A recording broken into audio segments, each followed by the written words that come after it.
Hey up everyone, welcome to the Rugby League History channel. I hope you are well on this Sunday. Tonight's video is going to be my 2020 season review for the Gold Coast Titans. Before I get into the review, if you like what I'm doing, if you like the content that I'm making, if you're enjoying the channel and you haven't yet subscribed, make sure that you click that subscribe button and you click the notification bell so you get an email to keep up to date with all my new videos. Now, getting into the Gold Coast 2020 season now, the club finished in 9th place, so they missed out in the finals this year. Now, before the season began, they were predicted by many people to come last yet again. They come last in 2019 after a disastrous year, and not really much was expected of them this year. They won 5 games in a row to close out the year to avoid the wooden spoon and to finish in 9th place. And I'm just going to go through some of the moments of the year and then talk about some of their players of the year and then go into next year. So they started the year off with Justin Holbrook as the new head coach. He'd come from St Helens, and they started the year off with a 24 points to 6 loss against Canberra, and then they lost their next 2 games 46 points to 6 against Parramatta and then 36 points to 6 against North Queensland. Now at that stage you'd think, okay, they've been predicted to come last this year, they're looking like a wooden spoon team at the moment. And then in round 4 they won their first match in 364 days when they beat the West Tigers 28 points to 23 up at the Gold Coast on the up at Suncorp Stadium, I should say. And then after that they were brought back down to 8th. They ended up losing 2 games in a row quite convincingly, and then they beat Brisbane, and then they had a couple of more floggings or hidings. You can see they lost 40 points to 10 against Cronulla, 42 points to 6 against Melbourne, and then to close out the year they ended up winning 5 games in a row. But I'd say I'm a bit critical of that because only one of those was against a top 8 team. So they beat the Newcastle Knights 36 points to 6 in their last game of the year. But if you look at the other teams they beat on that road, they beat Manly, they beat Brisbane, Canterbury, and they beat St George. So not exactly the kind of convincing form that would convince me that they're kind of, you could see, because some people have been saying that, oh wow, the Gold Coast have won 5 in a row, but I've kind of gone, yeah, that's 4 of those wins have been against teams that are outside the top 8. They only won 1 match, I think, for the entire year. I think they only won 1 match against a team that was in the top 8, and that was Newcastle.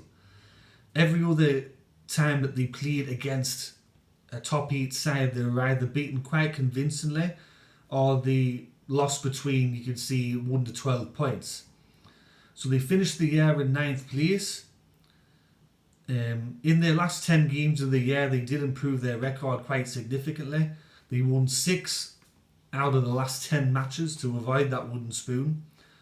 They had a points differential of minus 117, which was better than last year. And their season record in total was 9 wins and 11 losses, which is a marked improvement over last year. Their top point scorer for the year was Ash Taylor with 84. Top try scorer, Anthony Don with 10. Top try assist, Ashley Taylor with 12. Runs was Fadawaka with 272 runs. Run metres was Fadawaka, 2,628 metres. Line breaks was Alexander Brimson or AJ Brimson. And offloads, Brian Kelly. Tackle bust, Corey Thompson with 76. And the top tackler of the year was Fadawaka with 639. If I was going to go to some of their players of the year, I'd definitely see that even though he wasn't there for the entire year, Jamal Fogarty was one of their best players of the year. I'd say AJ Brimson was one of their players of the year. I'd definitely go for Fadawaka, was another standout for the Gold Coast this year. Jai Arrow was another one, but he's going to South Sydney in 2021. And I think Corey Thompson also had a good 2020 season for the Gold Coast. Now going into next year, the Gold Coast have already recruited quite significantly. They've signed David Fafita, They've signed Tino from Melbourne, and they've signed Herman Essiesi from Newcastle, I believe. And they haven't really signed any backs or anyone like that yet, but there's still a long time to go before now and the start of the 2021 season. Now, if I was to go on a crystal ball for next year, I think Justin Holbrook's got the Gold Coast to being more of a competitive team. They still have the occasional game where they're getting thrashed.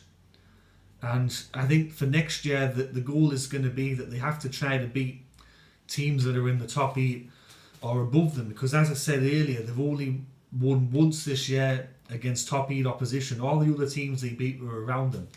And if they're going to meet the top 8 for next year, they're going to have to win some matches against teams that are above them or teams that are going for the Premiership. I'm not too sure if the Gold Coast are going to meet the finals next year. I definitely don't think that they're going to finish in the bottom 4. I don't think that they're going to get the wooden spoon next year. I think they will finish probably in the same position that they finished this year, or maybe 10th or 11th.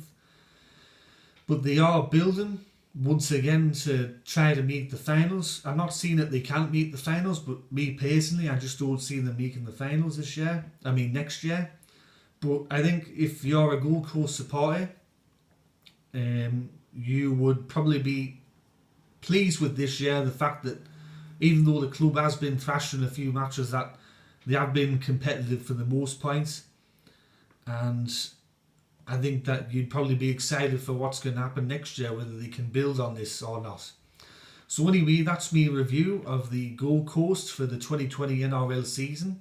I hope you enjoyed the video. If you did, click that like button, share it with your friends and family, and get their opinions on it.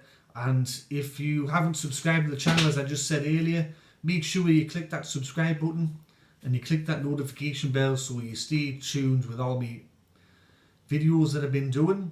The next video is going to be the Numpty of the Week video, which I'm doing in a few hours, so stay tuned for that one. Anyways, everyone, I'll catch you all later. Tatty bye.